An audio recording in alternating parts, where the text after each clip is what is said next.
Mhm. Mhm. Mhm. Mhm. We're going live. 1 minute. I just have to go live first, and then we can go ahead and see who's in the waiting room. Mhm.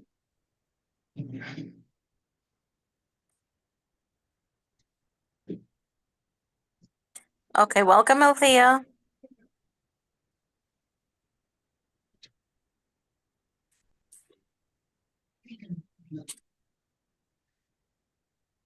Hi, welcome to Poetry and Prose. It is the 3rd of November, 2024, and this is our Diwali celebration meeting. We're just allowing everyone time to come in. Mutilal, thank you so much for organizing this meeting for us.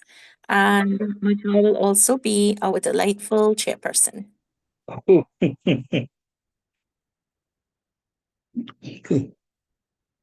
Thank you, Gusha. Are we ready to start, Gush? Yeah, Mutilal, we have Heather, Natasha, Alicia, Althea, Cynthia, Krishna, and Willard here with us today. Welcome, everyone. Okay. So would you highlight the thing there? Okay. Welcome everyone. Happy Diwali to all of us, and happy Diwali to all the listeners and the readers. And today we have a packed program, and we want to start with Gosha. Gosha Mahabir would be doing a poem. I don't know the name as yet, so she'll be surprising us. Take it away, Gosha. Thank you. Now, this poem is a new poem, so I hope everyone likes it. It's called In the Heart of a Deer. Hold the deer in the palm of your hand, red clay on earth, beaten and molded, left to dry and placed in fire. Life in the palm of your hand. Both of you undergo trials and change. Don't let the rose overwhelm you. Light one at a time. Stop to notice the bright white wick. The thought would take but a moment, but the feeling will linger in the air as you fill with ghee this red clay life you hold. Light a fire of hope, love burning bright. Welcome a new dawn at dusk. And that's my poem. Any comments? Thank you, Gusha. I mean, that was a lovely poem to set the tone for today's program. I invite comments. Anybody want to comment, please do. It's very eloquent, Gershia, and a good parallel between life and the dia itself. You know, we both undergo the flame, and we withstand it, and we get better, and we bring light. Thank you. I like the paradox that you closed with, dawn in dusk. Is that correct? That's what you said? Yeah, welcome a new Yeah. dawn at dusk. Nice paradox.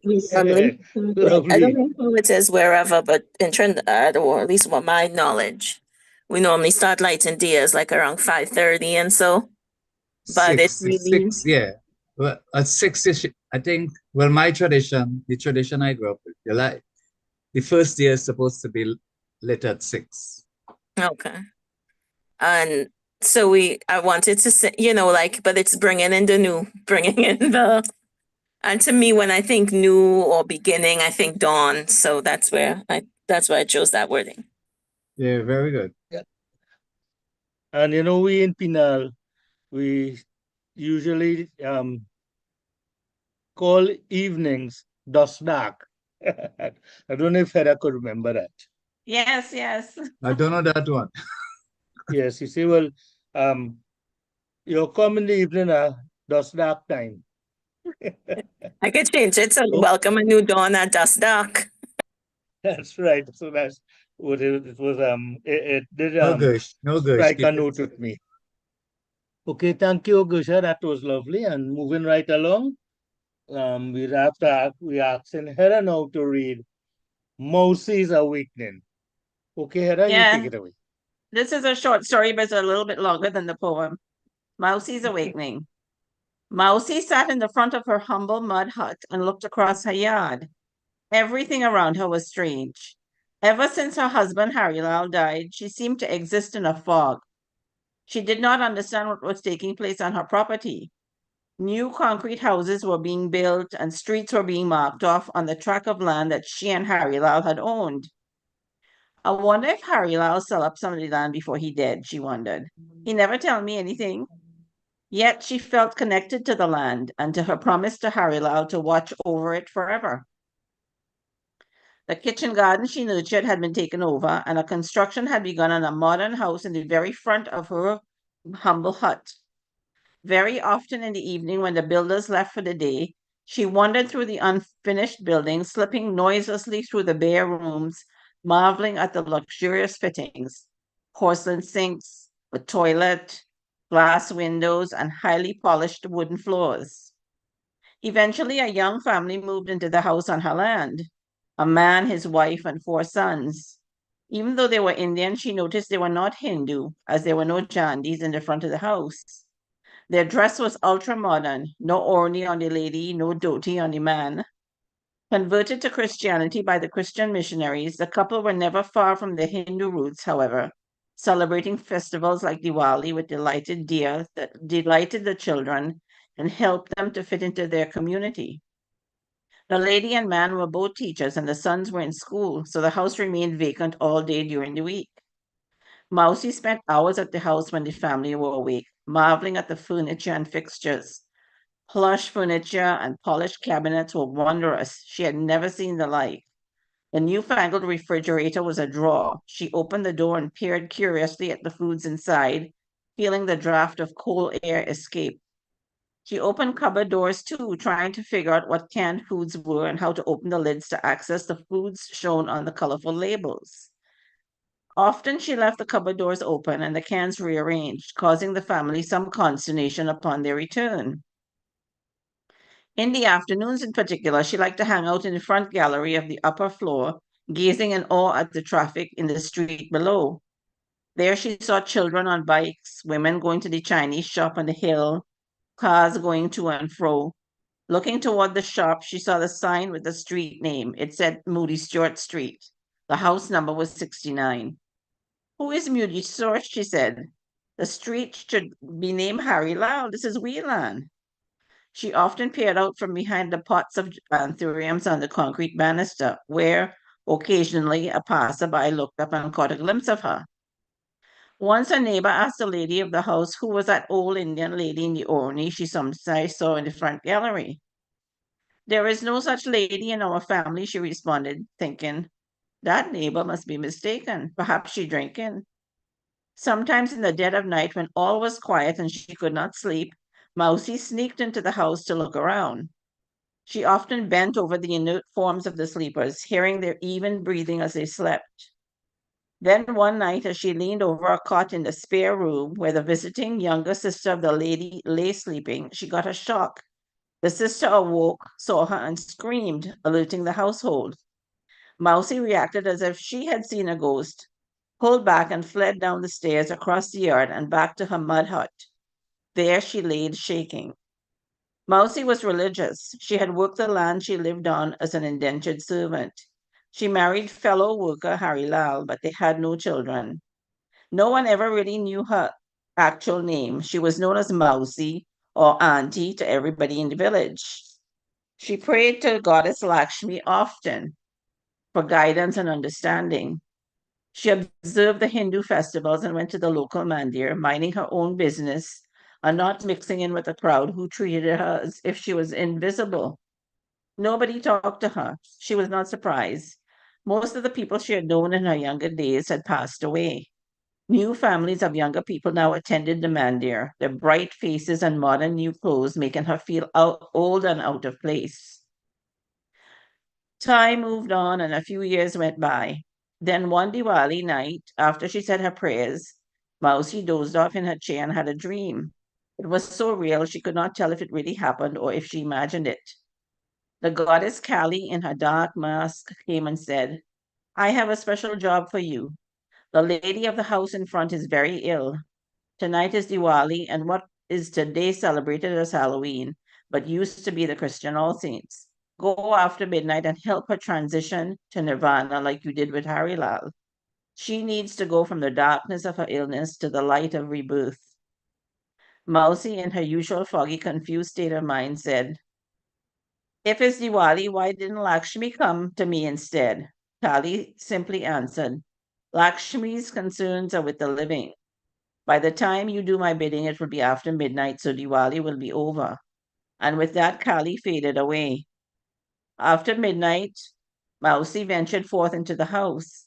She glided into the sick room where the lady lay sleeping, her loud, raspy breathing echoing throughout the house. Mausi stood beside the bed and held out her hand. The lady awoke, looked toward her, and took her hand. She then sat up, got to her feet, and followed as Mausi led her away past the other rooms toward the front steps, where the burnt out deer and carved out pumpkins with their vacuous grins glared mockingly. Mausi then led her away into the night, which was lit up by 1,000 stars that looked like heavenly deer on display. Months went by. Mausi often heard the man, now alone with his sons, crying loudly. He was not able to assuage his grief at the loss of his wife. Mausi felt so sad for him. She often looked in on him to see how he was coping, returning home with a sense of utter despair when he seemed so overcome by grief. His grief reminded her of that overwhelming feeling of loss and loneliness she had felt upon the death of Hari Lal. She felt a strange sense of kinship with him. She then made it her business to watch over him. One evening in particular, when dusk was settling in, Mausi went to the house. She was just standing in the downstairs level, looking up at the back stairs with a mournful glance, when she saw the man on the steps in the act of locking the door at the bottom of the stairs for the night. Their eyes met. He had seen her. She quickly drew her oni over her face and disappeared. The years flew by, day in, day out, month by month. Then one day, as Mausi sat in front of her house, she saw the eldest son of the house with an official looking man. They seemed not to notice her. They were talking. This land was part of the Monrepo plantation, which was then divided into parcels for the former indentured workers as they fulfilled their work term, said the official. So you know who lived here? Asked the son. It had a carrot house here that one Hari Lal owned. He lived here with his wife Mausi, but she passed away sometime before he did. Look, the house was right where your back lawn is now. And he pointed to the spot where Mausi was sitting, walking right up to her as if they did not see her. Yes, I think she must be the lady we saw in a house on at least 2 occasions, said the son. Mausi was shocked. Oh God, oh, she thought, you mean I dead? It came as a profound awakening to her that she had become a ghost, committed to helping Hari Lal transition after his illness and death, and bound to her lifelong promise to help him upkeep the property should he die first. As it turned out, she had passed away before him, but her spirit remained grounded to the land she had vowed to protect forever. The end. I did a ghost and Diwali story combined because I thought we were just going to do one thing, but we did 2 events. So anyway, that's why it's like that. Yes, thank you, Heather. You know, I it like to quit, always I'm always amazed that, although you left Trinidad more than 50 years ago, you always seem to capture the local flavor in your stories.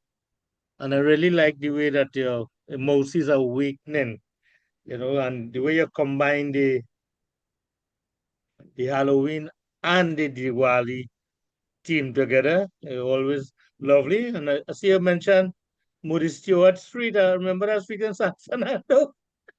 Well, my aunt, this is a true story. This actually is a ghost story, but it's a true story. But I told this story from the ghost point of view. But from the family's point of view, they always used to see this woman in their house. And two different people saw her. The sleeping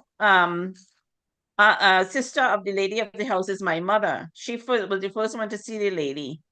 And then my uncle saw the lady at the bottom of the stairs. So two different people saw the same lady. And then when they went to find out who used to live there, they found out it was a woman who was attached to the Monrepo plantation.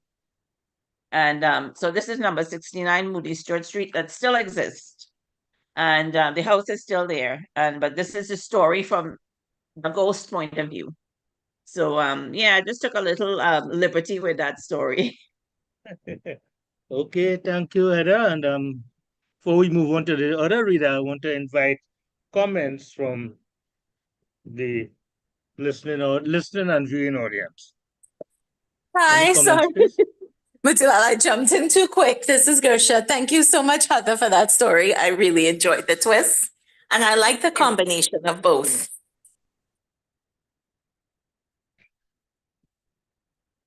Okay, Althea, you go ahead.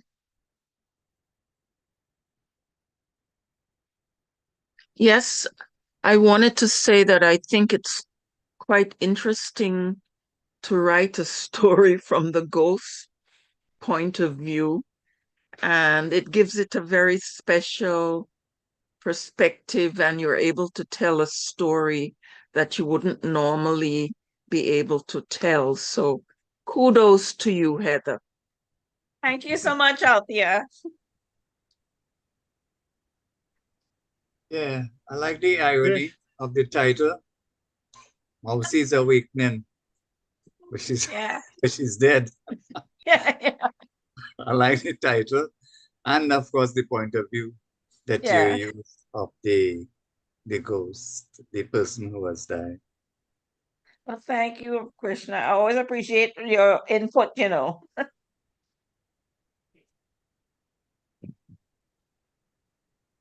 Yes. Any other comments before we move along? Yes, Willard here. Hi, everyone. Yes, Heather, congratulations. Very interesting story. And I endorse all the comments that were made. You know, I love the reference. I am from South and I know that street exists. I think that's in Monrepo. Yeah. Yeah, so that street, Moody Stewart Street. Very nice story. Thanks again. Congratulations. Thank you very much. Okay, anybody, any comments, please, again? If not, we'll move on to the next reader, and this is the one everybody loves to hear. Everybody loves Willard. So, ladies and gentlemen, we present Willard Gopal. Natasha, you want to say something? Okay, we present Willard Gopal, who will be doing Diwali in the Mahabharata. Take it away, Willard.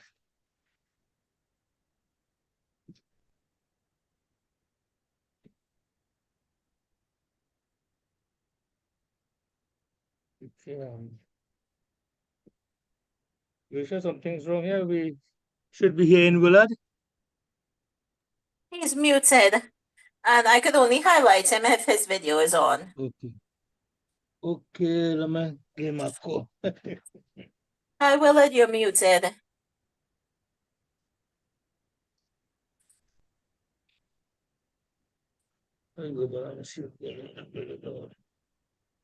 Are you hearing me now? I'm having a little problem.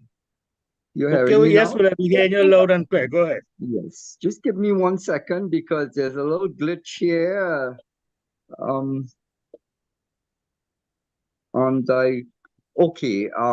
think I got it now. Are you hearing me? Okay, so yes, go ahead. Sorry about that. Yeah, I'm reading from the email, so to switch it, So it's entitled, this story is entitled Diwali in the Mahabharata. And it goes like this. Most of us are familiar with Diwali being associated with the story of the Ramayana of Lord Rama, returned from exile, and the people of Ayodhya lighting diyas in the street and their homes to welcome him home. Another story from the scriptures is about the return of goddess Lakshmi to the heavens. Once the god Indra provoked Lakshmi into leaving the heavens and go into the Milky Ocean. Without the guidance of Lakshmi, the world became a dark place and the gods were desperate to bring her back. After churning the ocean for 1,000 years, Lakshmi is depicted as being reborn, rising from the ocean on a lotus flower to once again bring to the world the blessings of good fortune.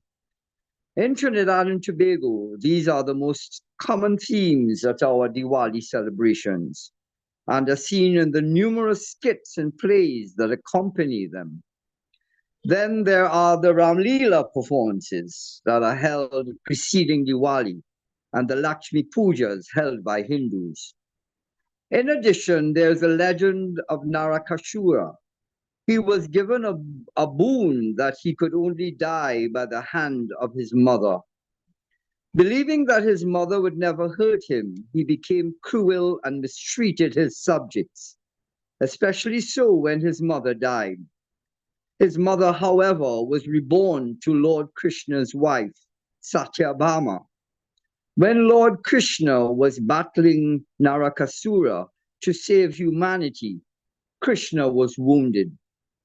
Satyabhama, seeing her husband wounded, delivered a fatal blow to Narakasura. Narakasura requested that no one mourn his death, but instead celebrate with light and colors. There are many other myths to the scriptures, but today I want to highlight the story from the Mahabharata that tells of another reason we celebrate Diwali.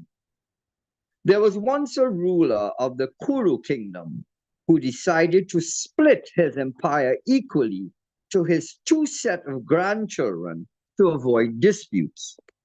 They were the Pandavas and the Kauravas. Although the Pandavas were virtuous and the Kauravas were dishonest, he felt that they both, being his progeny, should share equally. The Kauravas tried in every way to cheat the Pandavas. The king Duryodhana challenged the king of the Pandavas, Yudhishthira, to a gambling match to which he was proud to refuse. However, because of a loaded dice prepared by the magician Shakuni, Duryodhana soon lost his kingdom. In his desperation, he tried to win back same and lost himself, his brothers, and even his wife Draupadi, who all became slaves to the devious Duryodhana. The gloating Duryodhana, deciding to further humiliate the Pandavas, then attempted to disrobe Draupadi by attempting to pull off her sari. Draupadi prayed to Lord Krishna. According to an early account in the holy books, when Krishna was a baby, he cut his hand with his discus. Draupadi, on seeing this, immediately tore a part of her sari and bandaged his hand. Lord Krishna did not forget this kindness, and the more the Kauravas pulled on the sari of Draupadi, the longer it became, as the Lord provided an unlimited length of the garment. As they became exhausted, they realized that Draupadi was under the protection of Lord Krishna. Becoming frightened that they had gone too far, they refrained enslaving the Pandavas. Instead, they exiled them for 13 years, and they were to serve the final year incognito. If they were found out, they would have to serve another 12 years. On the completion of the sentence, the Pandavas attempted to regain their kingdom. This adventure recounted the pages of the Mahabharata and the Bhagavad Gita and the Kurukshetra war. With the help of Lord Krishna, the Pandavas were successful. When they returned to their city, the citizens were overjoyed.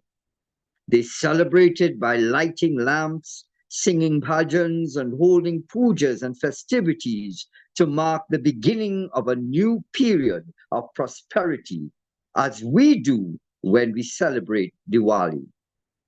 The Pandavas' victory and return to their kingdom symbolizes the triumph of perseverance and justice, but also warns us of becoming victims of pride and being susceptible to vices such as gambling and arrogance.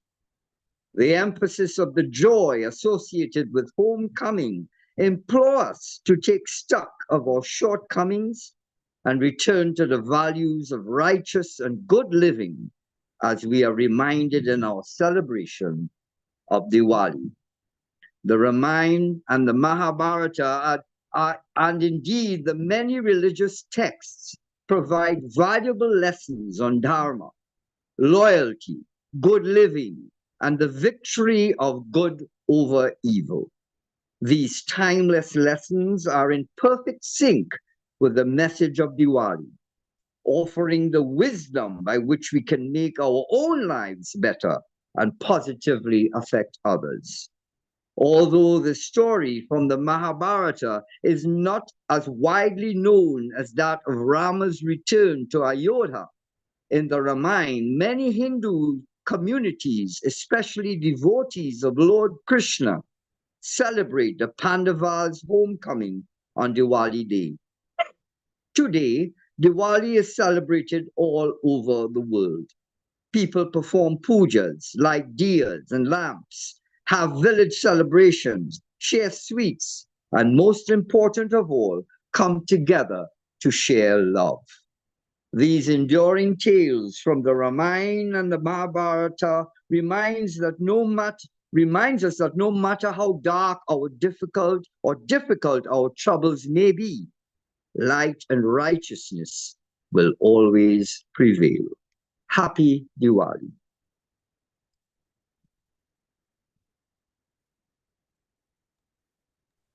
Thank you, Wille. That was a wonderful read. I now invite comments from members of the audience. You're welcome. Thank you, Willard. It's always a pleasure hearing you read. Thank you. And I enjoyed it. Thank you. I enjoyed reading it. Any other comments, please? Well, I think it's a very good lesson, and it's relevant today as it was, when it was written.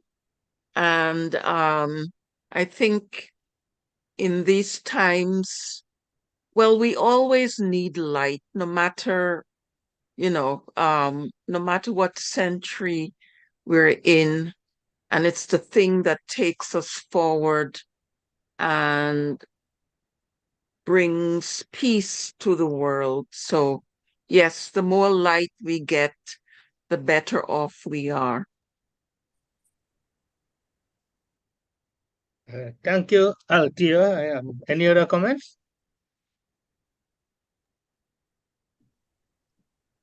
Okay, I just want to say something here. Oh, all right. Go ahead, Krish. Yeah, so it's nice that you gave this.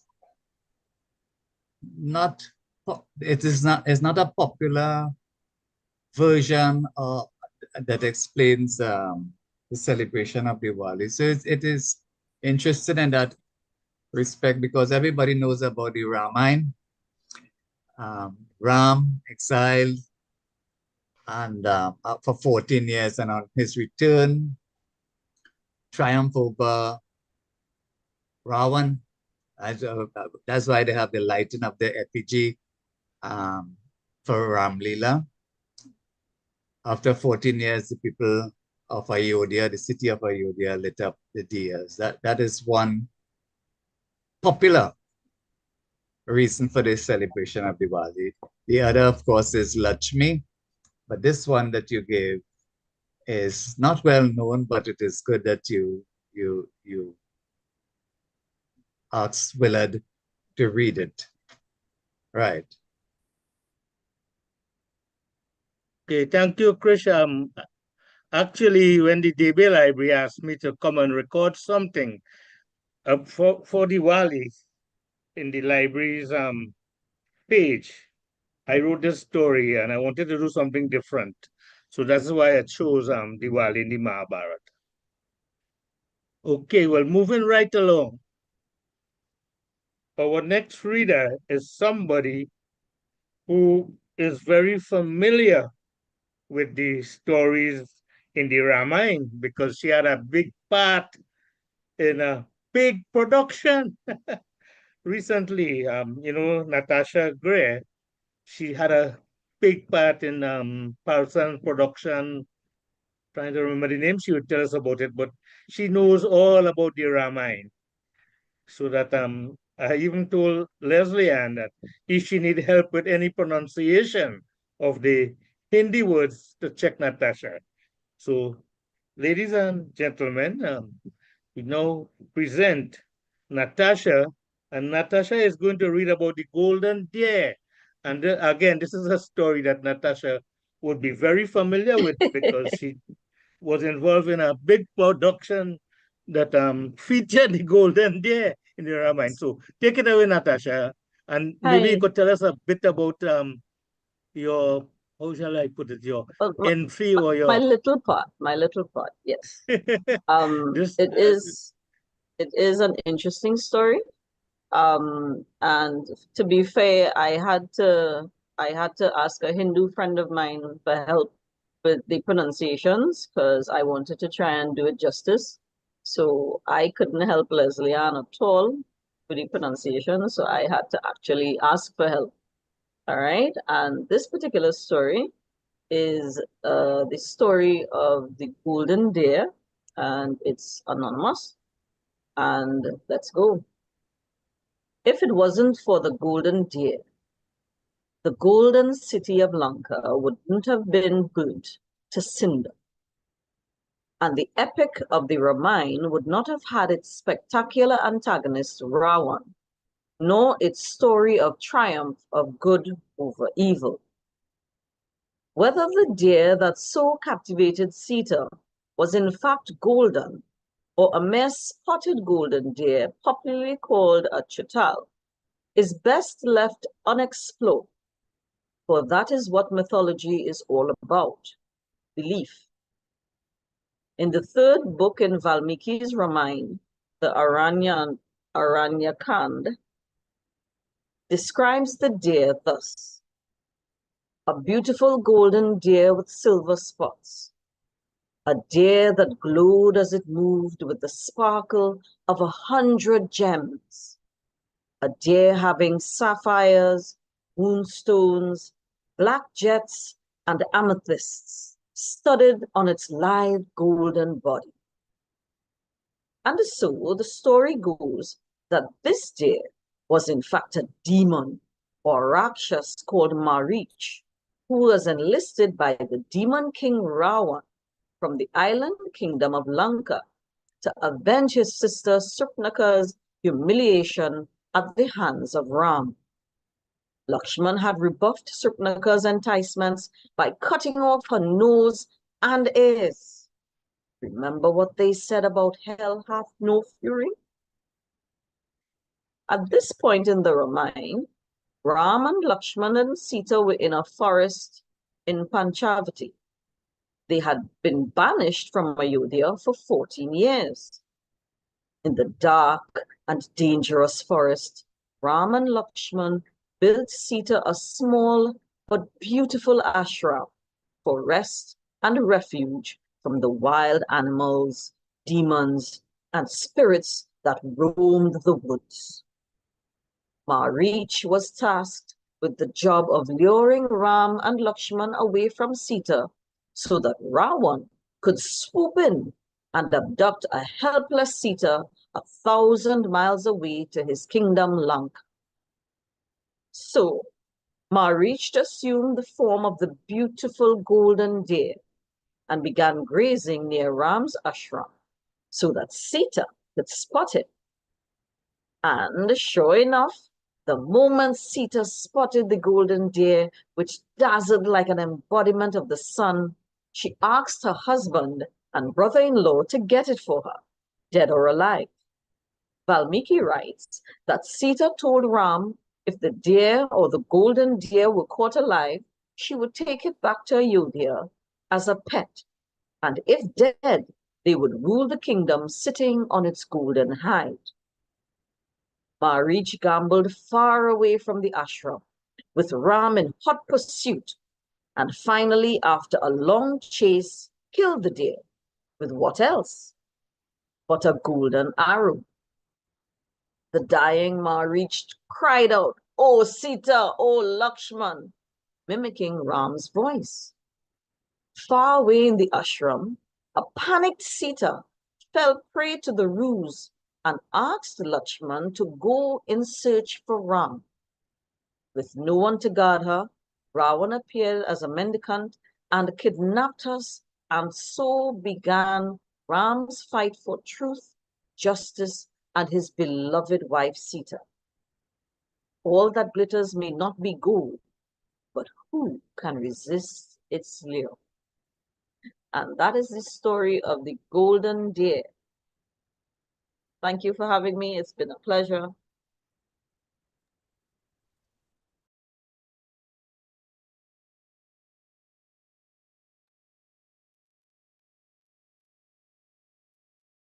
Yeah, thank you, Natasha. It's always a pleasure having you here. And you really, really, you really dramatize your stories. And we miss you so much. So I just leave the floor open to let the other people tell you how good you are and how much we miss you. The floor is open for comments on Natasha's piece. Yes, I second that, Natasha. It's always a pleasure. I really enjoy how you read, because and there are few people that really bring stories to life. And there are lots of writers out there who write very well, but then when to read their work, they're like, "Oh, can someone else read for me?" And so we really enjoy having you read and bring the work to life. And I always like that story with Sita.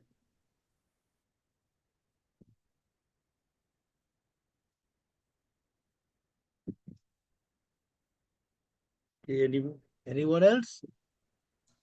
Yeah, well, Krish? I don't want to talk about the story itself. I just want to talk about the epic.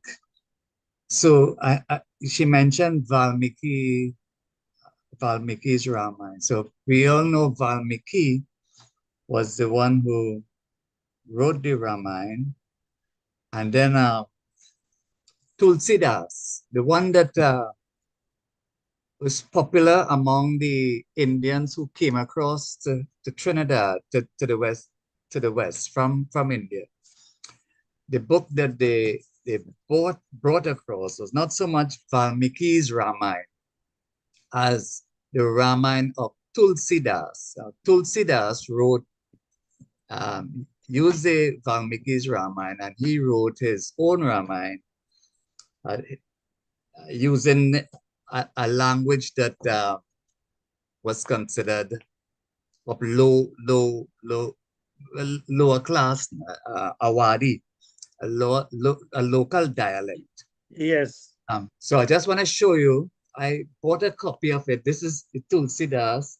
So this is the book that are the indented versions of this, right? That the indented servants would have had in their possession, many of them, when they came across to like Trinidad and Guyana and other parts. So I just wanted people to know that there are two versions of the Ramayana. Valmiki's version, the original version, and the version of Tulsidas, which we call Sri Ramcharitmanas. Ramcharitamanas. Right. Yes. So Muti Yes, can because take over.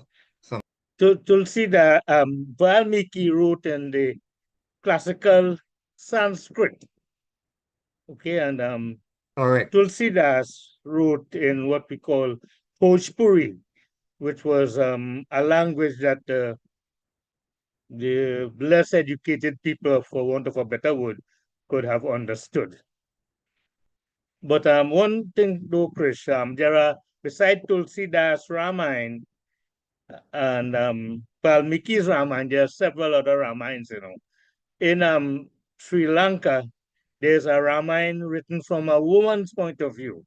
And I would challenge our audience here to go and research and look at the Ramayana written from a woman's point of view. Okay, any other comments, please? Yeah, I just wanted to add one more thing. So while we're talking about the two versions of that story, the Rama, the episode of the Golden Deer, as Natasha mentioned, is to be found in a similar chapter, the chapter 3. Is it chapter 3? Yes, where they were in the forest, right? Aranya Kanda. That's in the forest, chapter 3. Yeah. So it's not dissimilar now. That's the point. It's not dissimilar. It's just that Tulsidas wanted to reach more people than Valmiki was able to reach with his Ramayana.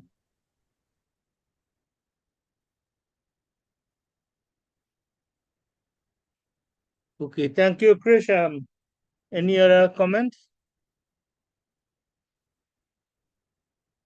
Okay, so if there are no other comments, we move on to Frank. And you know, Diwali is always, especially in Trinidad and in my village, and in the Indian village among the Indian diaspora, is always accompanied by song, music, and dance. So today we have Frank who will read a story called Dance. So Frank Mohan, if you are there, take it away, please. Looking for Frank. I see an iPhone. Who's Frank, but I iPhone? think iPhone may be Frank. Wait, take him, bring him in, please. Okay.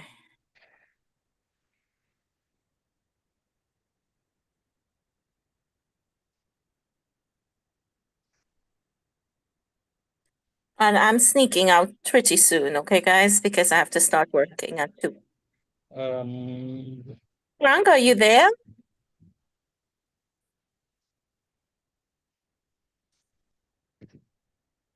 Okay, iPhone. Whoever's in an iPhone, can you introduce yourself, please? I think that might be Alicia again. Okay. Oh no, let me see here. All righty. Mutsa, perhaps we can move on to someone else Okay, until. so you know, Frank told me that his wife wasn't well too. Okay, so we'll be moving right along, and we want to ask Leslie Ann to come in. But before we ask Leslie Ann, the Douglas essence, and I want to mention also that Leslie Ann had a big part to play in a huge production, you know, and a production of which the Ramayana was used as the background. So, ladies and gentlemen, and let us bring in Leslie Ann. And before Leslie Ann read her story, she could tell us a bit about her experience in this Indian classical production that she was in. And one other thing, you know, before she read, her story is called Seeing God. And my grandmother, my Nani, that's not my auntie, my Nani, used to say, boy, son, whole year people just be doing all kind of thing. And when Diwali time, we just want to see God. But this story would tell us where to look for God. So let us highlight Leslie Ann and let's listen to Leslie Ann do her story called Seeing God. Afternoon, all. Mr. Wilson, you helped me with these verses. I tried, but I wouldn't be able to sing those. So Okay, thank good you. with it. So my paternal grandfather, my Aji, who came from India, was a woman way ahead of her time. She was not only the village chamine, midwife, but also the village bush doctor who prescribed herbs and bush medicines for various illnesses. She rubbed Nara and Buchet, pulled strains and sprains, and gyrate from babies to adults, curing them of various ailments. Unlike the other women who walked behind their husbands, she walked alongside. And my Aja, my grandfather, never did anything without first consulting her. She was the head of the village Susu, lead singer at the Matikuro, Barahi and Charity celebrations, chief celebrant at the village Ramayana and Bhagwat Yagnas. One of the only women who could sing verses from the Ramayana and the adjudicator of quarrels and disputes in the village, especially between wives and husbands. She was also a great storyteller.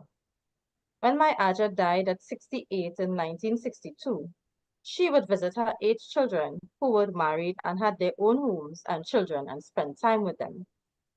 As grandchildren, we looked forward to her visits, for although she did not bring presents, she came with her many stories. We would gather around her, sitting on a pile that was spread on the floor, and listen with great joy to her tales and parables from the Hindu religious texts. When relating her epics, which usually had a moral lesson, she usually began with a few lines from the Ramayana. Here is how I remember her telling a story over 60 years ago. Okay, I will sing now. Yes. Siya Ram में सब जग जानी करहु प्रणाम जोगी जुग पानी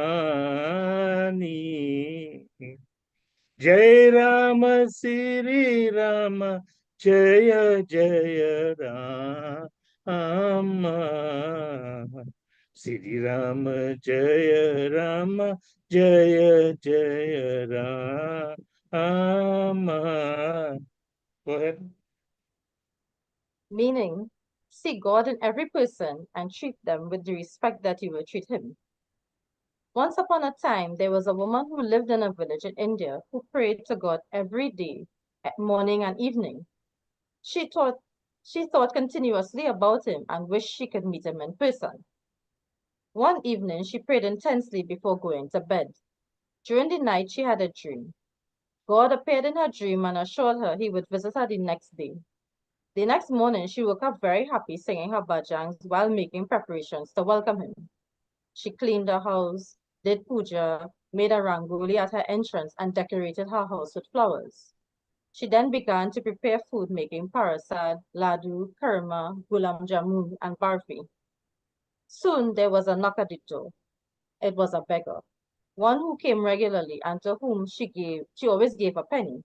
She was annoyed and shouted, "Not today, I am busy. Come back tomorrow. I'm expecting an important guest, so please keep my doorway clear."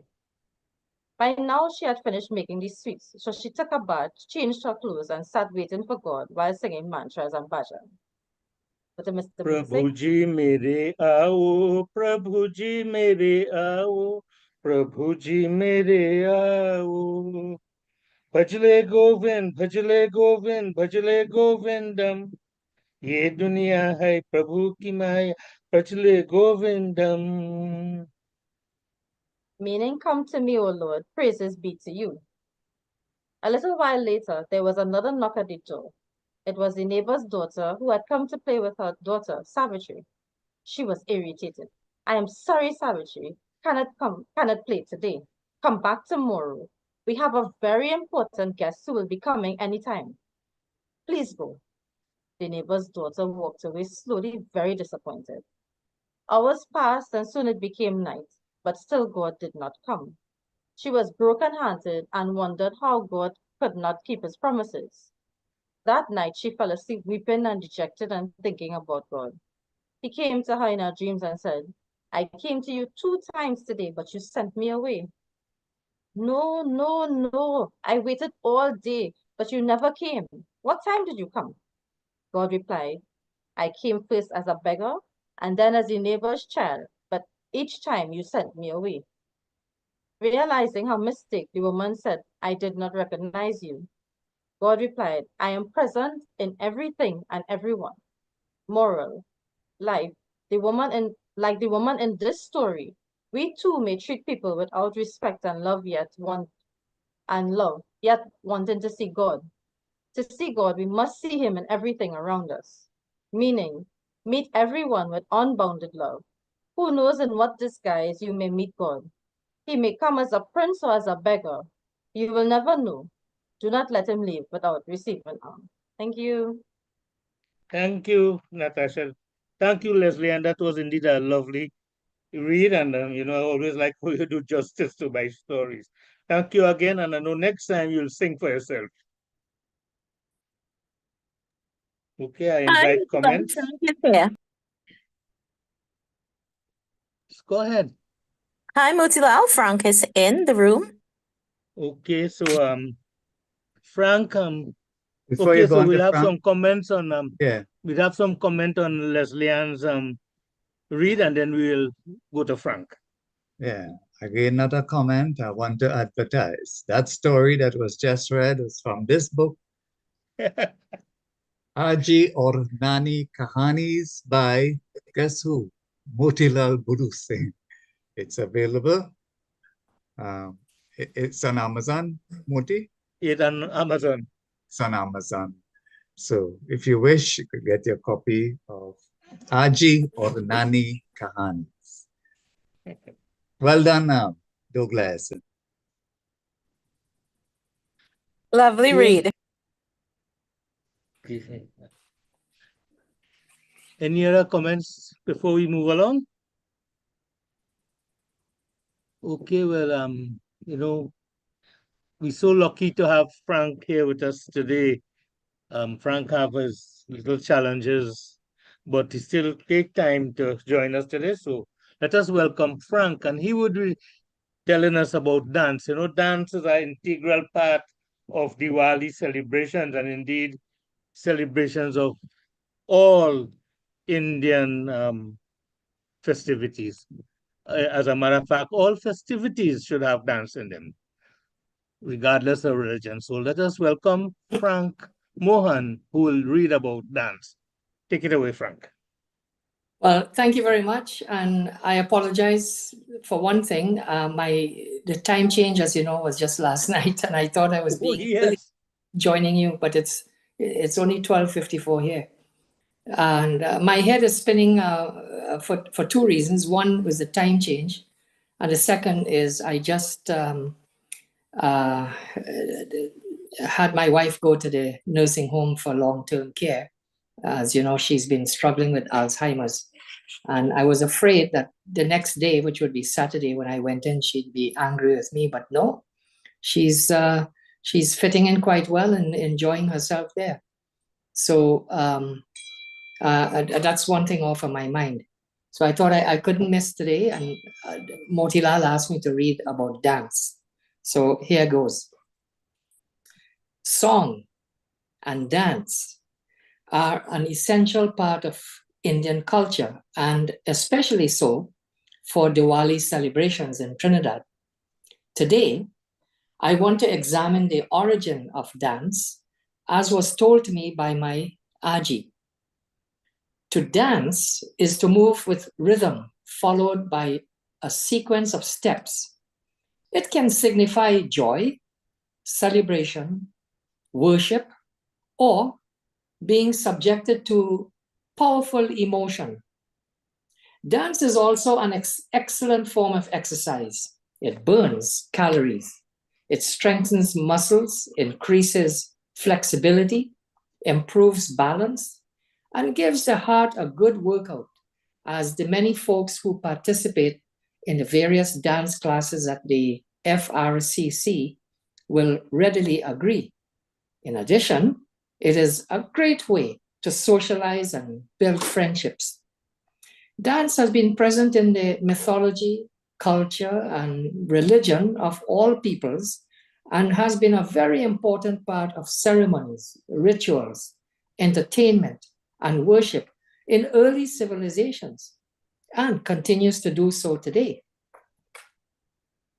There are many stories about how dance started. I want to share a short story that my Aji told me and my sisters many years ago. Long ago, people on an island near India lived with no contact outside their area. They lived a simple life, planting and reaping crops, hunting in the forests, and fishing in the rivers, and thought that their island was the entire world. They did not have any gods, did not know about any musical instruments, and had never danced. But as time went by, they became curious and wanted to know what lay beyond the mountains and forests. One day, the headman and some hunters set out and went deep into the forest and high up in the mountains. It became evening, and darkness came upon them. They decided to camp for the night because they were afraid of what dangers might be in the woods. They huddled together in front of a small fire and trembled whenever they heard the sounds of the wind through the trees, the birds screeching, and now and again, wild animals making frightful noises. Suddenly, the place became eerily silent, and they became even more frightened. Then, a strange sound filled the air. It was something they had never heard before, but somehow it sounded pleasant to their ears, and as if by magic, their fears disappeared. Making torches out of dry branches, they decided to follow the sounds, which seemed to be coming from not far away. They were amazed by what they saw. Many beautiful beings who looked just like them were all in a circle, some sitting and beating with their hands what looked like short pieces of tree trunks, and some holding twigs in their mouths and making sweet sounds, for they knew nothing about drums and flutes. Inside the circle, others were moving gracefully and in a rhythm and sequence of steps. They had stumbled on gods making sweet music and dancing. Suddenly, the music stopped, and one of the gods said, "There are humans near. I can smell them." The chief of the gods answered, whether you smell man or beast, bring them here, for we must do them no harm, but teach them." When the men joined the gods, they found their feet and hands and body moving as if they had a life of their own, and they merged with the dancers, experiencing a joy they had never known before. The gods told them that they should worship the gods, make offerings, and have regular services where they must offer prayers and sing and dance to honor the gods. The men danced and danced until they became exhausted and fell asleep. When they awoke in the morning, the gods were nowhere to be seen. They began to wonder if they had dreamt the whole thing, but until they noticed 2 drums and 2 flutes on the ground. The men returned to their village, made drums and flutes patterned after those that the gods had left them, and learned how to play them.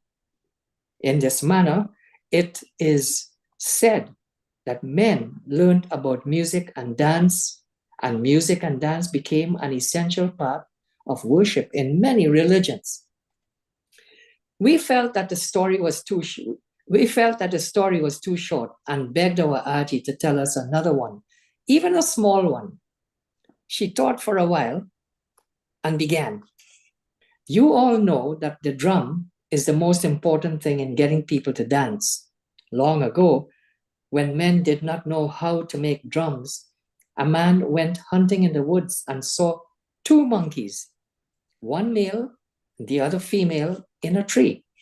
The male monkey was playing a drum, and the female was dancing from one branch to another. The hunter decided to shoot the male monkey, for in olden days, men were not allowed to hunt female animals, for they may be carrying young. He fitted an arrow and aimed at the male monkey, but he missed, and he missed the male and struck the female.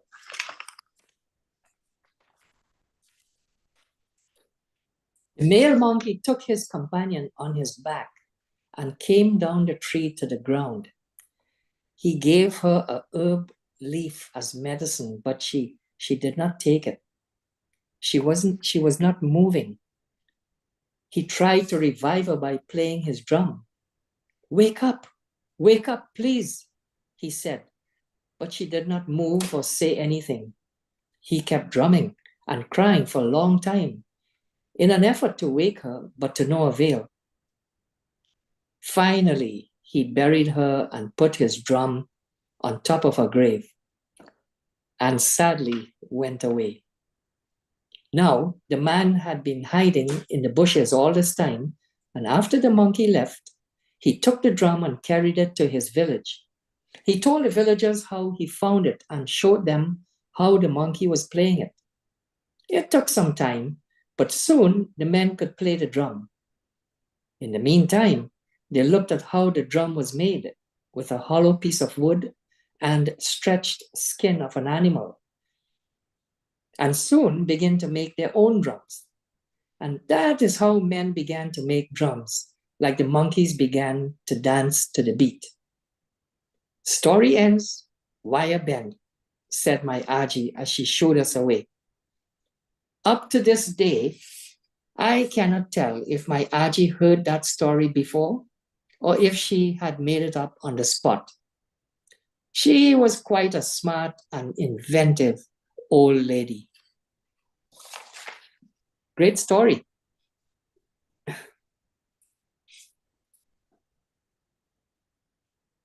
Thank you, Frank. You want to say anything about the story before we ask for other comments? Well, according to you in the script, your Aji was very inventive. You are very inventive, and it's quite a touching story. Very well told. And may I add, very well read. So thank you again, Frank. Thank you. Okay. We ask for any comments from our audience.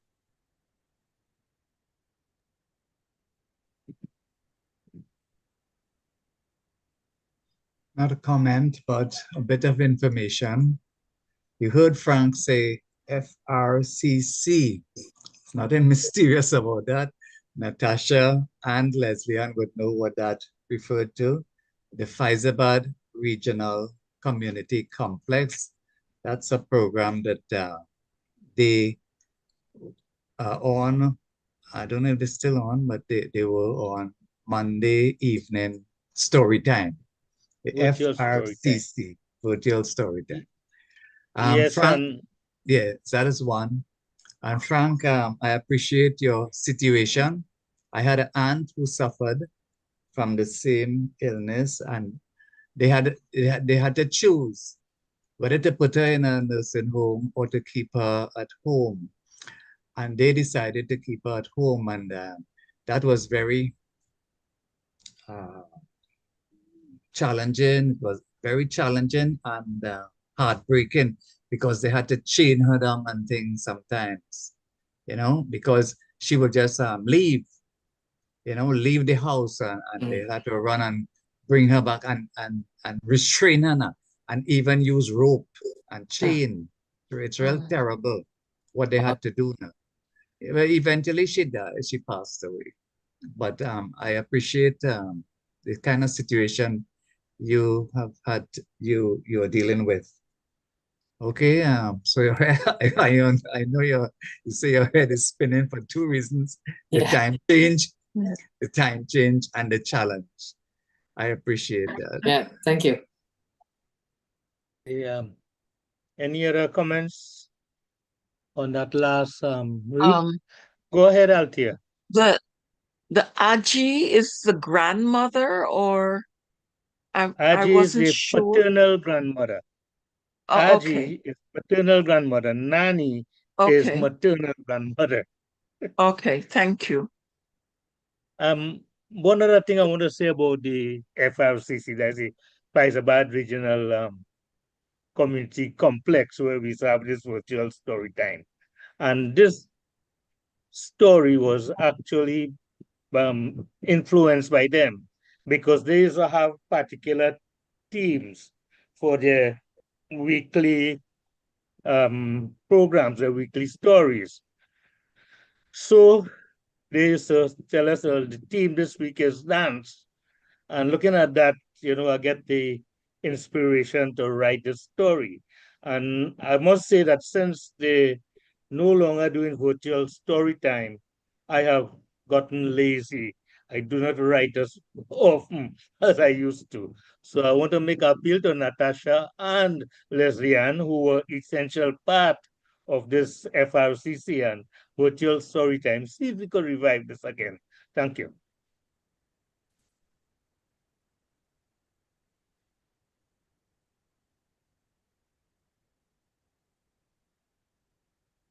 Okay, well, if we have no other comments, our next reader would be our very own Krishna Samaru, poet, author, and someone who always provides great commentary on our program. And Krishna will be doing 2 sonnets. And I want to mention that Krishna recently published a books as sonnets for his 70th birthday. So maybe, Chris, you want to tell us a little bit about your recent publications before you go into your poems. So this is the book. It's available on Amazon. Ruminations. Moti calling me Rumi now. Rumination. A book of sonnets. And yes, it's there are 70 sonnets. And it's to coincide with my 70th birthday, which is coming up soon. I wouldn't tell all you when. It's coming up soon. So 1845. 1845, well, we all know what, the significance of that year, 1845. Shiploads of souls were shipped across the seas to these our shores serene. A contract to sign to toil for terms known to the parties involved.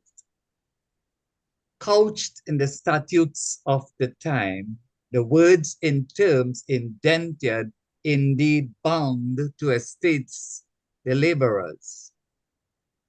In fine print, hid motives of each planter whose unsound mind saw chattels, whose eyes bore the steely glint. From this lineage, a proud descendant, for 1/3 the expectancy of my life, I too indentured myself a servant to live my golden years with little strife. Yet I deem my great-grandfather's bondage matched next to mine by far the more savage. Thank you. That's the first. Chauhan's Cry. Chauhan is the Amerindian word, an Amerindian tribe that lived in Chagonas. And it is said that Chagonas is named after them. Right? That can be researched. Chauhan's Cry. I live in Chagonas, and presently I was born in, I am from Belmont. I moved to San Fernando when I got married. When I started to teach and I got married, started to live in San Fernando. Then I moved to Mayo, where my wife and I bought a house. Then we separated and I moved now to Chaguanas. I'm now in Chaguanas. So Chauhan's cry. There is no sugar left in Chauhan town. Like most of Irie, Chaguanas, its soul to Mammon sold. The place is now renowned for plazas rooted on prime plots. The role of cane, of cocoa, coconut dissolved. The market stands its ground on Chauhan Road. In this bazaar town, stores that once revolved around it, spots have grabbed on lots that flowed to spaces private deemed. No lion's roar can progress halt. And while the queen still sings within its bounds, some heads in places draw notes of alarm, like each year's flood that brings woes untold. Traffic jams each thoroughfare. How much can ghosts of Chaguans bear? Thank you. Thank you, Krish. That was lovely. And before I say my piece, I'd like to invite comments on Krishna's two sonnets.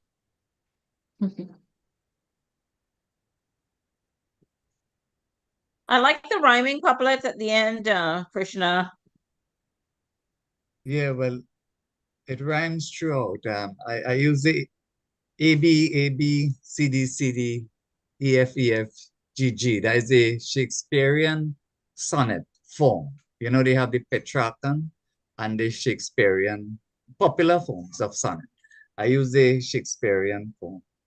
A, B, A, B, C, rhyming A, B, A, B, C, D, C, D, E, F, E, F, G, G. Wrong enough.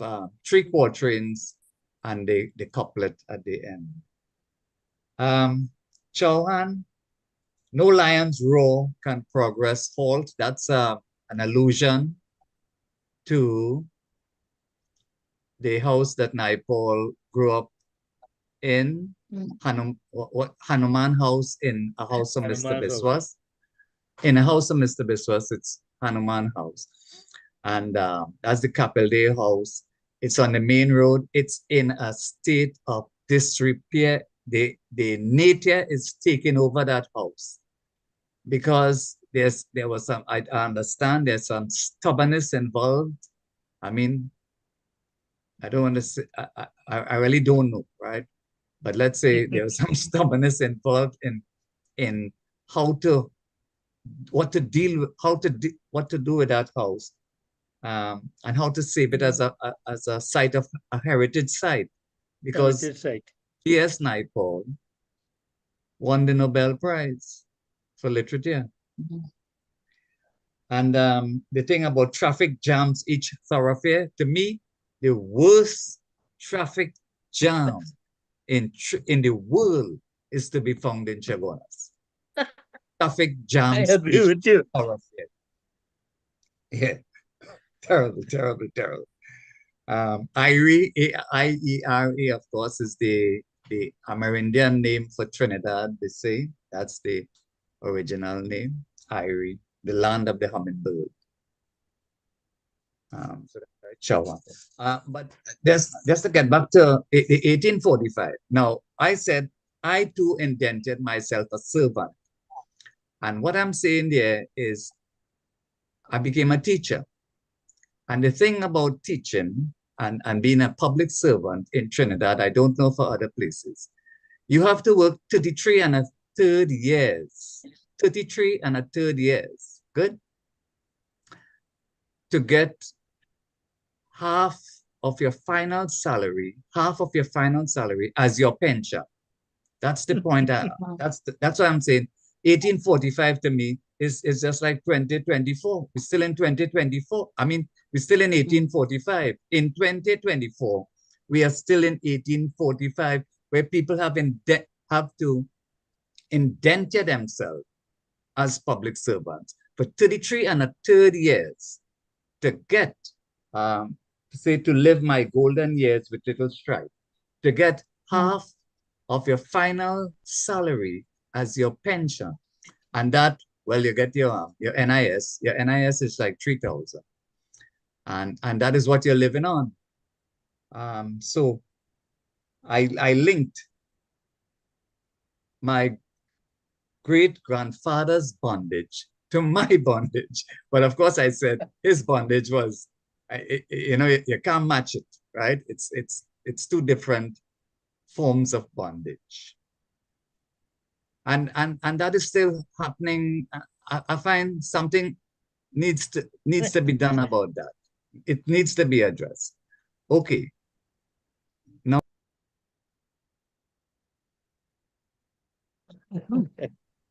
Okay, thanks, Chris. Go ahead, Althea. I just have a question for Krishna. Yeah, sure. Do you write in free verse as well, or are all your poems written in the form of sonnets? I'm just curious good question. as Okay, to good question. Good question. Yeah. No, I started off with free verse. No, I started off using forms, right? And I did get into free verse, and then with the years and so on, I went back to the sonnet form. With this book, the past 2 years, I started to write sonnets, and I seem to fall in love with it. Good. Okay. I seem to fall in love with the sonnet, and I find everything I write in is sonnet. I say, what the hell is this? You know? Okay. But I enjoyed. I started to say, okay, if you can't say a sonnet is 14 lines, and it's 10 syllables per line, so 140 syllables. If you can't say what you want to say in 140 syllables, well, best to say anything. You know, that's the kind of reasoning that was at the back of my mind. And then, so I was writing, and then I started to approach, from I did 69, I approaching 70. I say, okay, I will use these 70 sonnets to compile, and hence the book. So, but my 71st may not be a sonnet. That's the point. Yeah. Yeah. Well, my next question is, does this form require more discipline, or Definitely. does it require more discipline? Free verse, you could just say, okay, the water came down and I was strong, and the people looked around and everything was, you know. But no, the sonnet, that it is a very demanding form. If you're using rhythm, and if you're using rhyme. If you're using rhythm, the iambic pentameter, it must go ta-dum, ta-dum, ta-dum, ta-dum, ta-dum. Good? And if you're using rhyme, well, I use the A, B, A, B, A, B, C, D, C, D, E, F, E, F, G, G. And when you look at the type of rhyme, it's not like sing and thing, you know? Your rhymes must be meaningful, right? Scent, dent, course, force, worth, rebirth, refined, defined. I'm just looking at anyone, right?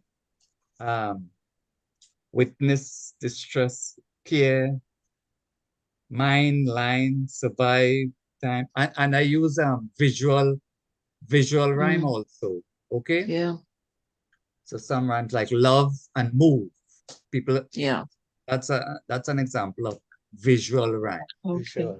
So it is if I saw it as demanding, it don't have to be.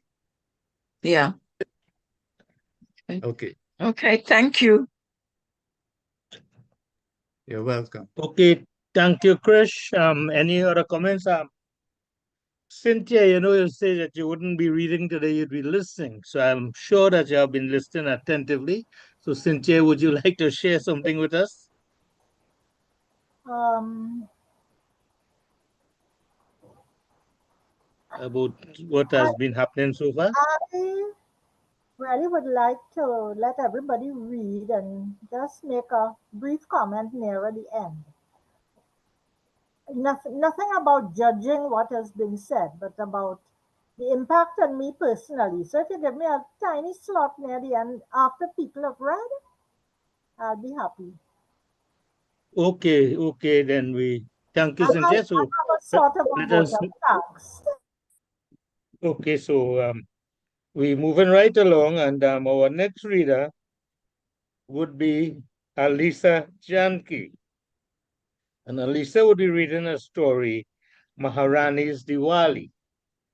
But before Alisa does that, I want to ask Alisa to tell us. Alisa has recently published 2 books, so she could tell us about it, and then she would read our story. So Alisa, come in, please. Alisa Janki. Hi, good afternoon, Motilal and everybody. Could you all hear me? Yes, lovely to see you, Alisa. You go ahead.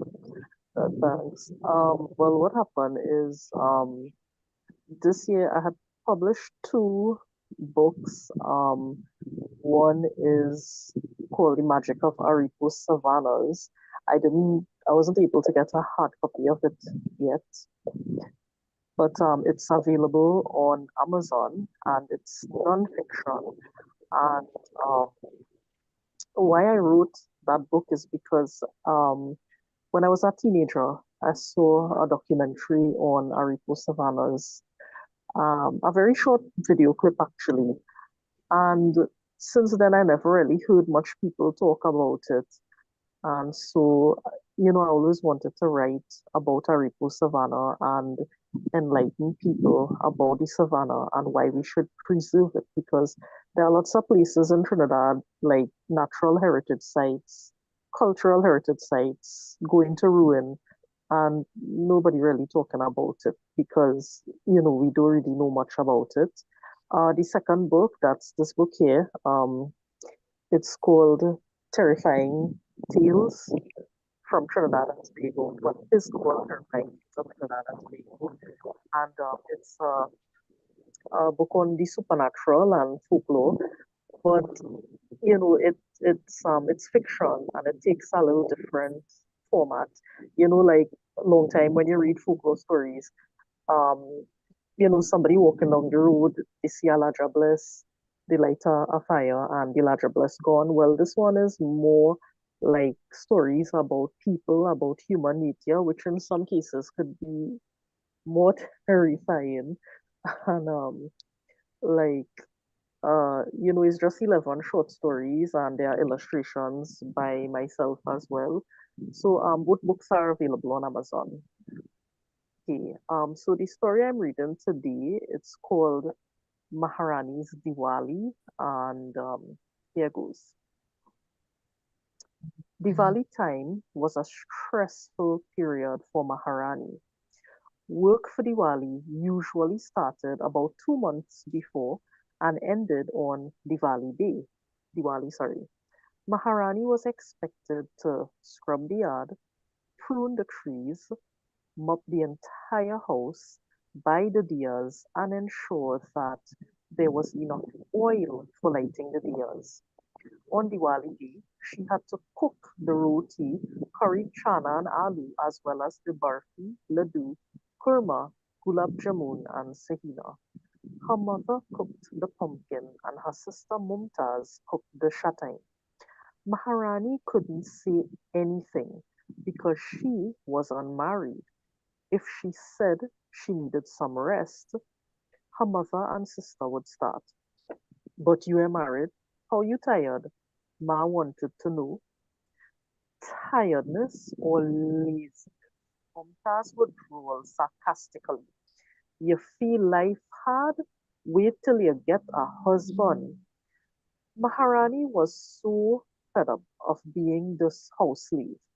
Because she was single, she was expected to do most of the chores. When her sister Mumtaz was finished preparing food, excuse me, for her husband and children in the morning, she would go to bed and sleep for 2 hours. When she awakened at 10 a.m., she would dress up in her best clothing and jewelry and go out to night. Maharani would have already cooked, so Mumtaz had a hot meal. After lunch, Mumtaz would wait for the children to come home. She would feed them, then send them to do their homework. Mumtaz only learned to read and write up to primary school level. Maharani usually had to help the children with homework. Only at night after 8 o'clock did Maharani get a break. She was persecuted for being single, but she didn't have much of a social life. All the housework took up a lot of her time, and the few times she did go out, her family told her she was irresponsible. She had to resort to sneaking out of the house when nobody was home. October arrived and Diwali was approaching. Mumtaz and Ma were very meticulous about their prayers. So Maharani, you does pray at all? Mumtaz asked with a smirk. She ain't married yet, God probably punishing she, Ma would say with a smile. Maharani looked at these two women who prayed religiously but treated her with disdain. She was exhausted by her non-stop work just to ensure that the house was spotless. Yes, she did pray, but for her, prayer was a private act, not a deed for show. Ma and Mumtaz enjoyed people's praises at their piety. One Friday morning, Ma and Mumtaz told Maharani that they were going to buy cheap curtains in Shogunas. We would have carry you, but you ain't know about husband and married life. And well, the housework had to finish. Maharani was accustomed to being discarded by her family, so she smiled and nodded. She peered out the window. As soon as Ma and Mumtaz left, she got on the phone. Because she was so used to housework, she had learned to work smarter instead of harder. However, she could only do this when the others were not around. When the other two ladies were home, Maharani had to do things how they wanted. When they went out, she worked rapidly. She would begin the cooking and she would make something simple like rice and palkari. She started organizing the laundry. While the clothes were soaking, she would sweep and mop. By the time the washing was done, the clothes were hung in the shed in case rain fell. By 10 a.m., Maharani was finished. She took a bath and changed into a bodice and long skirt. She went out the road, and right then a car pulled up. She hopped into the front seat and the car sped off.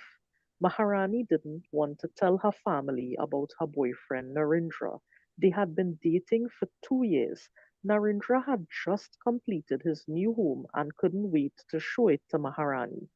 The car stopped in front of a small, neat concrete house. Narendra came out of the car and opened the door for Maharani. She stepped out and looked at the unfamiliar surroundings. You ever come this part of Siparia? Asked Narendra. No, I never come down this side. He took her hand and led her to the gate. The place was in a side street where there were no neighbors around.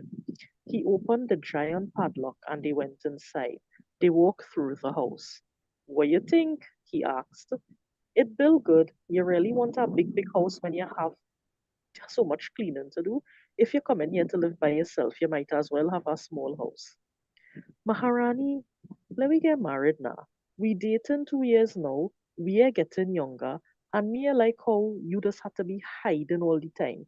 And me I like how you living there like a servant in your mother house. She was stunned. She knew he liked her, but they didn't discuss anything in marriage. Yes, she said with a chuckle, and they embraced. But Narendra, Me, I want a big wedding. Let me just go by the warden's office and sign the paper then. Knowing my family, them go first to give me a big wedding, plus I go have to do all the work myself. Yeah, that is the better thing. Best we save up money to furnish the house. Narendra dropped her home and left. When Maharani arrived, Ma and Mumtaz were waiting for her. There's a man can you drop off day? Asked Ma. No, Ma, is a taxi. I pay extra for him to drop me here. But it's a pika, said Mumtaz. You well gone out while we wasn't here. Where you went? I just gone by the library in town. Don't tell me you're thinking about going back to write more CXC subjects, you know. That is not for you.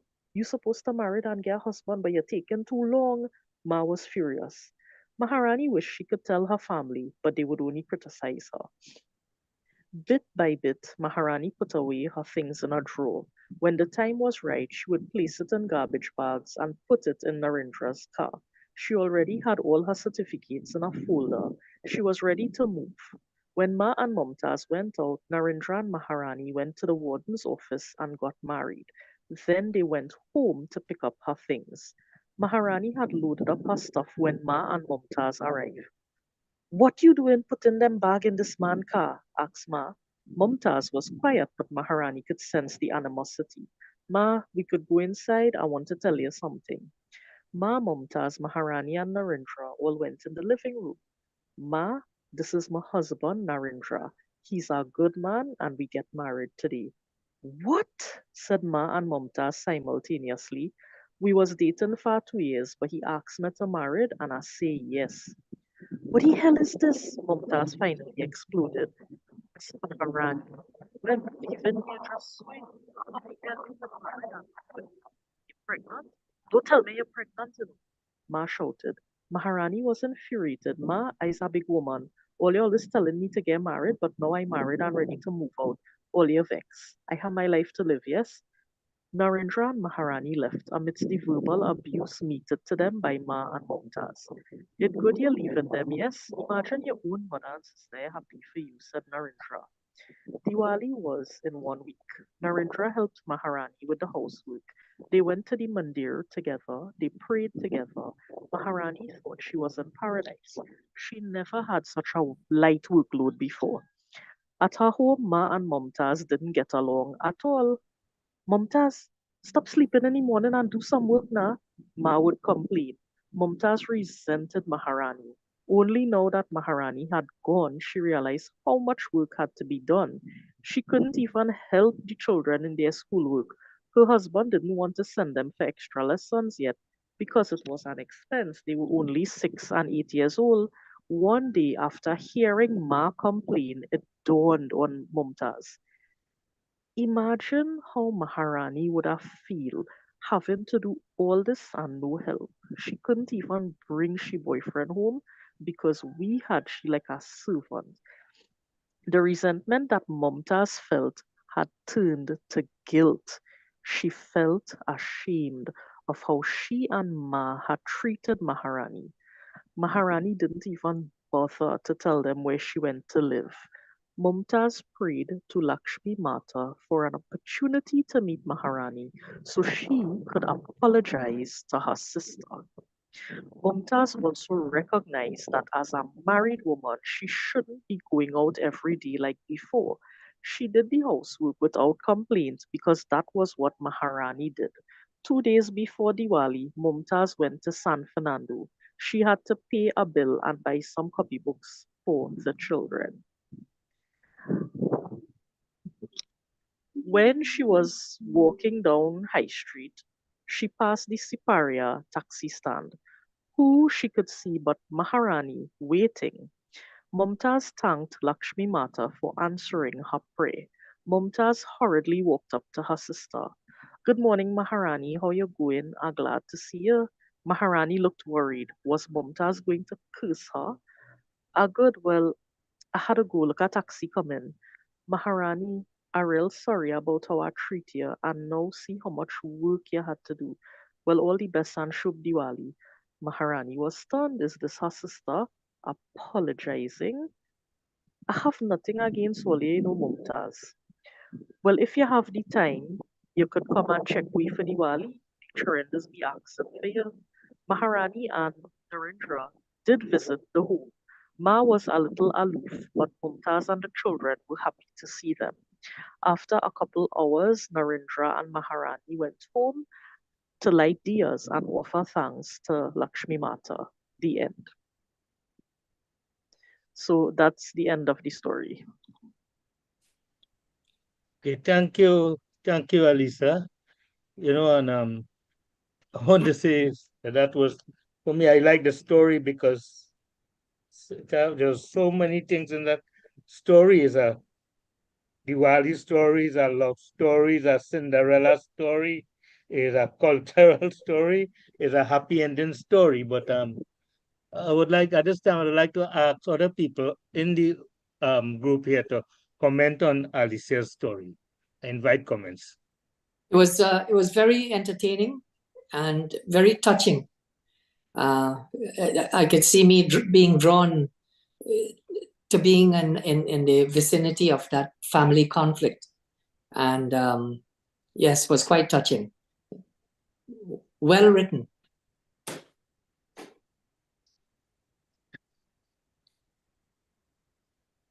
I always enjoy Alisa's stories. They always have a little mystery in them. So I wanted to know where the story was going. So very good. I enjoyed it. Thank you. Thanks, Frank and Heather. Okay. Any other comments? I see Natasha says that she agree with Heather. Anybody want to comment again? Yes, Alisa, very interesting and enjoyable story. I enjoyed it. Thanks a lot. Congratulations. Thank you. Thank you. And I want to ask everybody that could go on Amazon and we could buy Alisa's book and Krishna's book and Motilal book too. Exactly. Go ahead, Helen. I have two comments. Mutilal, I was happy to hear you say it was a Cinderella story because I had the same thought. But what was nice was it was a nicer ending in a way, because the sister came around and apologized and saw that she had been unkind. So it was for the Diwali season. Then it was a very happy story. And Elise, I wanted you to mention also the Repo Savannah. I'm going to recommend your book to a friend who is very much in the bird watching community. Her late husband, ran birding tours to Trinidad and Tobago for years on end. He's now deceased. And the Repo Savannah was the second destination after Asa Wright. They used to stay, in those days, used to stay up at Asa Wright. And then they would always have a day where they went to the Repo Savannah and the swamp and the Carney Swamp. And they used to have lunch somewhere in Chaguanas. There was a restaurant where they used to go. And they loved birding in Trinidad, but she will be so excited and hopefully will spread the word in the birding community. Thanks very much, Helen. The Aripo Savannah book, it's not really written as a scientific journal, however, I didn't really have much photos with birds. It's more of a general look at the Aripo Savannah.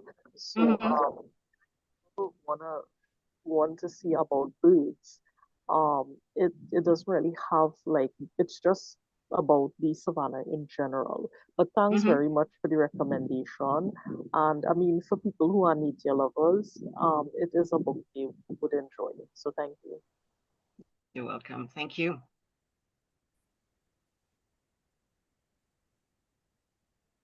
Okay.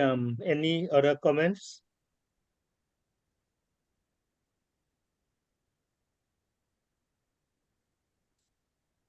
Okay, I see that Arti Janki is not here, so I'll move on to the next reader. Arti, you here by chance? Okay, so our final reader for this afternoon is Motilal Buru Singh, and he'll be reading Diwali, Ramlila, and the Ramayana. The months of September and October are especially reverential for Hindus. In Trinidad, we observe Ganesh Ustav, worship the Lord Ganesh, the remover of obstacles, Pitri Paksh, tributary ancestors, and then the period of Navratri, when puja is done to the 9 forms of Mother Durga, emphasizing the importance of womanhood in the Hindu scriptures. Most of these events are referenced in the Ramayana, which can be described as the source of Hinduism in Trinidad and the Caribbean. Many villages throughout this land celebrate Ramlila in the build-up to Diwali. Ramlila is a dramatic open-air reenactment by village folk of the Ramayana that takes place in the various parks and recreation grounds. Some examples of excellent performances are by the groups, the Pandavas in Palmis Park, the St. John's Ramlila group in Avocat Faizabad, and the Taruba Ramlila group in Marabella. There are many more excellent productions, but having attended at these venues, I can attest to their cultural brilliance. Diwali is widely celebrated in Trinidad and Tobago, with many festivities taking place in villages and towns. Special mention must be made of Diwali Nagar in Chaguanas and the Diwali village of Felicity. Elsewhere, villagers light up their recreation grounds and stage performance about Diwali. These are usually done in the week preceding Diwali. Diwali Day, which sees thousands of homes being illuminated with thousands of diyas. The scenes in the Ramlila and Diwali takes me back to primary school at the Sritis Hindu School, where Mr. Ramrup Mahabir, an accomplished exponent of the Ramayana, was the principal then. I can remember to this day his teaching my class in 1962. This chaupai depicting Lord Rama's plea to Mother Sita to remain at home while he proceeded to banishment in the forest for 14 years. We sang in Hindi, Janak Kishori Janaki Pran Priye Mama Pran मैं बनवास तो जात हूँ बचन to Pituman, which meant, O loving daughter of King Janak, who is dearer to me than life itself, I am going into exile in order to validate the promise made by my father. Here, Mr. Ramrup reminded us, Raghukulariyat lao chali ye pran jaye par bachanan jaye. Jai Rama Sri Rama Jai Rama Sri Rama Jaya Jaya Rama. Meaning, may I lose my life instead of breaking a promise. The Chaupai continues as Rama outlines the many hardships that living in the forest would bring as opposed to remaining in the palace. He talks about the poverty and the difficulties and the dangers from the wild animals living there. He even tries the guilt trip, telling her that she will gain benefits from God if she stays at home and take care of her mother and father-in-law. But Mother Sita, who is sometimes seen as the first feminist, replies,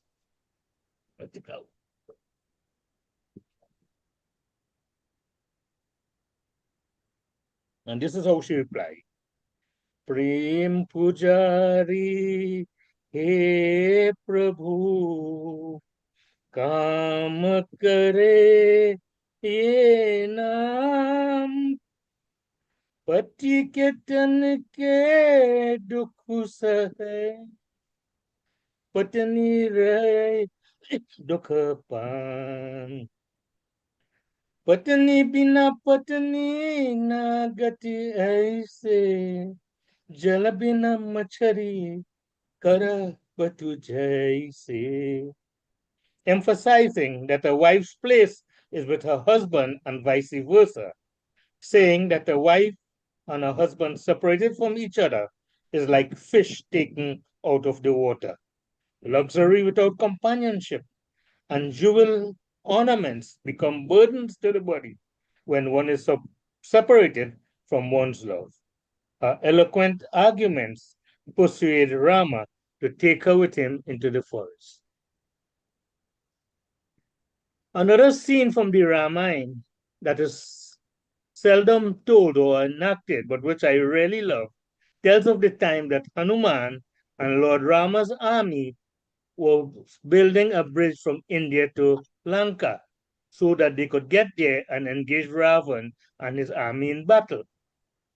Every day they would put down stones and rocks into the sea, going towards Lanka. The work is hard and progress is slow, but little by little they are getting nearer to Lanka. One morning Hanuman wakes up to find that much of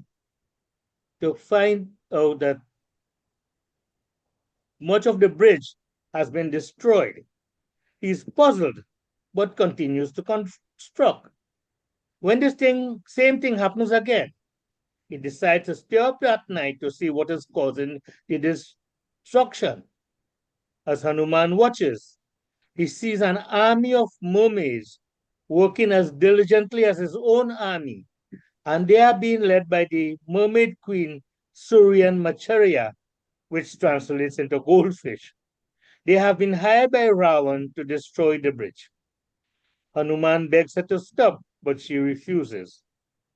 Hanuman then tells her about the kidnapping of Sita by Ravan and began to woo her by praising her beauty. I could imagine Hanuman Trinidad chutney style singing, Macharia girl, you're making me sad, but I love you real bad. But I will leave that for another time. Eventually she relents and the bridge is completed. Hanuman and his army celebrate by lighting diyas and singing praises to Lord Rama. Rama armies reaches Lanka and Ravan is defeated. Sita is rescued and Rama's kingdom is given to the pious Vavisha. By this time, the 14-year period of exile has been completed. The performance of Rama's return to Ayodhya in the Ram Lila is a sight to behold. The entire population goes out to meet Lord Rama, Sita, and Lakshman as they are coming home from exile. Everyone is delighted, and the streets of Ayodhya are lit with thousands of diyas to light the pathway. Legend has it that this is the origin of Diwali celebrations. The villagers are dancing and singing as they welcome the Lord.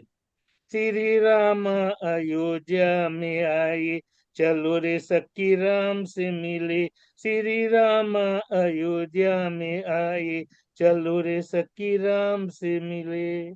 Ram se mile, sakhi Ram se mile. Sri Rama Ayodhya mein aaye, sakhi Chaldi Ram se mile. Meaning, let us welcome Lord Rama to Ayodhya. To all Trinis, if you are in Trinidad during the Ram Lila and Diwali time, please attend if you can. You will be amazed and entertained. And as always, and as we always do, whether Hindu or not, let us celebrate Diwali. Let us light the pathways of life with kindness, caring, and sharing our knowledge and our culture. Jai Shri Ram. Thank you.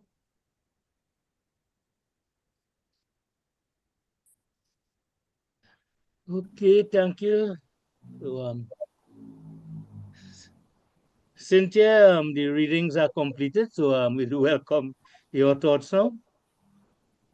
Well, I put in the chat what a lovely session this afternoon. What amazing contributions. Well, as you all know, Motilal invited me to join this group about 2 years ago. And I've always told you that I am not really much on the creative side. But this afternoon has been, I appreciate everything, I enjoyed everything. But this afternoon, I really want to say how happy I am that I was invited to this group because in 1972, I was hired at, to teach at Bishop's, well, English, French, scripture, and comparative religion. Helen, you and Heather, you knew Mrs. Cansfield. So I was put to teach with Mrs. Cansfield.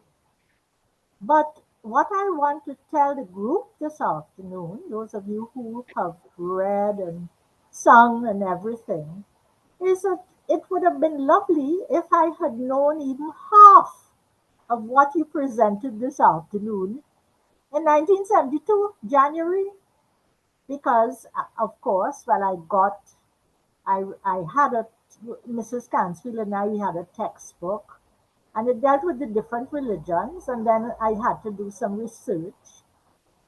But what you have all presented to me this afternoon has definitely filled a gap in my knowledge that, I mean, had I not lived on all these years longer, I wouldn't have had the insights that you provided this afternoon. So apart from enjoying it, I just wanted to say how much I have benefited in learning more about what I believe in, well, I am living in a multicultural, multi-religious, what's the other thing, racial society. Well, being multiracial, I think, is a plus. And then my father became a Methodist minister, but he didn't start life as a Methodist. He started life as a Roman Catholic. And I myself attended convents. I attended schools like Bishop's where the prayers, the overall body was the Anglican Church. And I was baptized a Methodist. I have never planned to change. But I believe in ecumenism. And I feel that if people live a good life, that's the important thing. So I don't like to quibble about this and that. But coming back to this afternoon, all I have to say is a hearty thank you. You have filled in a lot in my life and my understanding. Thank you. Thank you, Cynthia. You know that you are indeed a most treasured member of this group, and we love to hear you read, and we love your contributions. Okay, and moving along, any other comments, please? Yeah, just two things about your piece, Moti. Nice, Cynthia. Nice to hear those comments. Moti's piece, it balances the piece that Willard read earlier on. So Moti's version of why we celebrate Diwali has to do with the Ramayana, and Willard's version had to do with the Mahabharata. So that was nice opening and closing. Well put together, Moti, the program. The second thing about Moti's piece is I hope all you have got the singing part. The lyrics are there in the book, okay? The lyrics are there, but the melody, you have to remember the melody. Like when he sang that chutney piece, Macharia girl, you're making me sad, but I love you real bad. If you pick up the book now and you say, but how to sing this part, boy? You have to remember how Moti sang it. Or you could ask somebody, how you sing this part? Macharia girl, you're making me sad, but I love you well bad. And of Just course, you needs have to do the timing. chunky. You have to do the chunky, something to go with it. And the other pieces, like when he said, Sriya Rama Yodhya, when he say, all of that. Okay.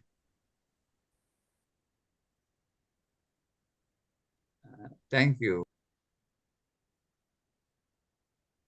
Well, can I just Thank you, Krish. add?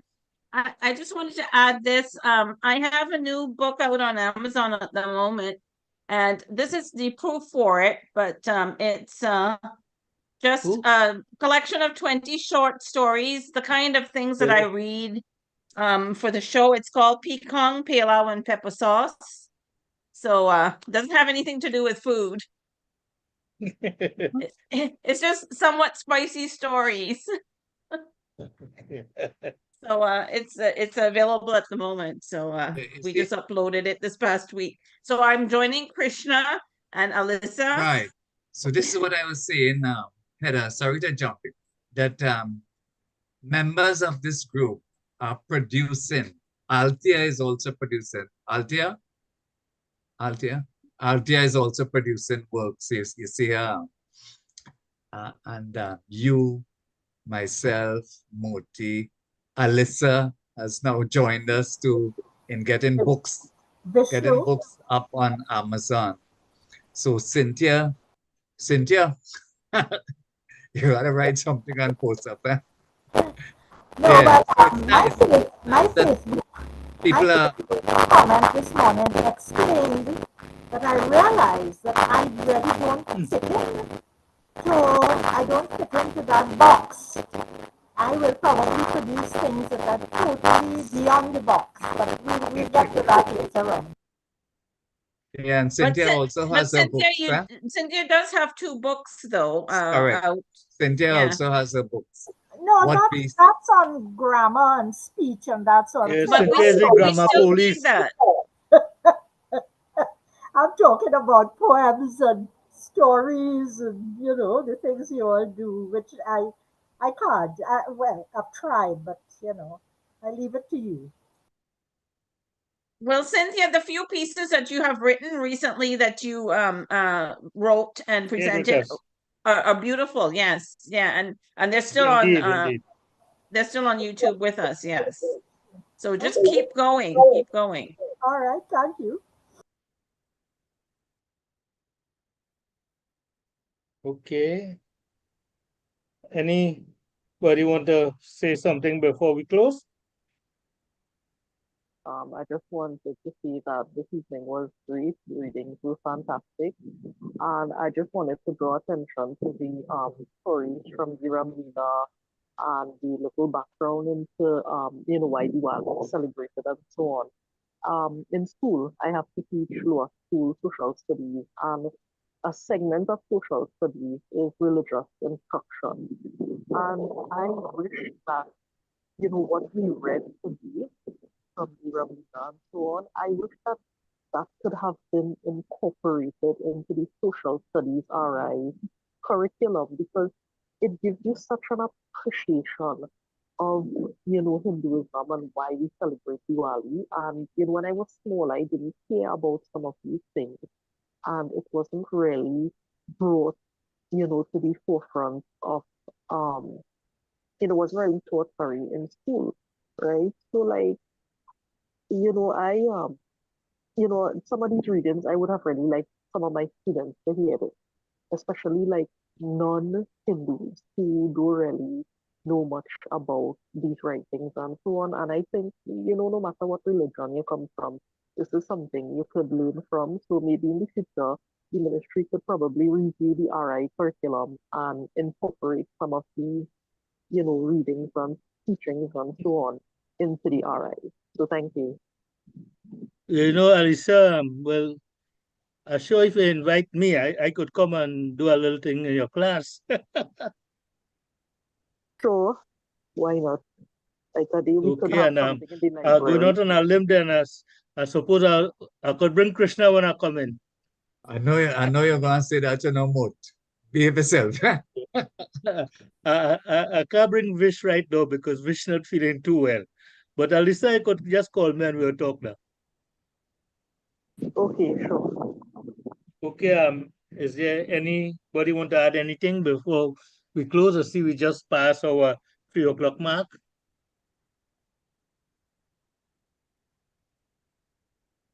Okay, well, I want to thank everybody for a lovely meeting. We had a great meeting. Sometimes when I start this meeting, I say, boy, I wonder if we have enough material to go for 2 hours. But here we are past the 2 hours, and there's still so much that we could talk about.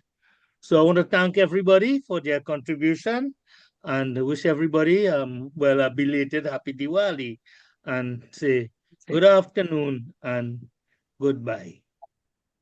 Okay. Good night. Okay, so Bye, everyone. stop recording. Yes. Bye, everyone. It was a pleasure. Okay, well, we stop recording. So if anybody wants to stay and chat for a few minutes, no problem.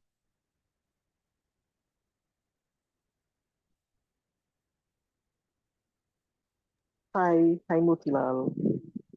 Yeah. Concerning people coming in school, I just want to let you know up in advance. Ministry does require us to apply first. So like I would have to get some information about you and Krishna No for you problem, to come Alisa. to school. So yes, yes. But I that'll be live a it good right thing. here and Bye. may plan to go anyway for a little while. Mm-hmm. I'm Okay. going for no holiday until next year.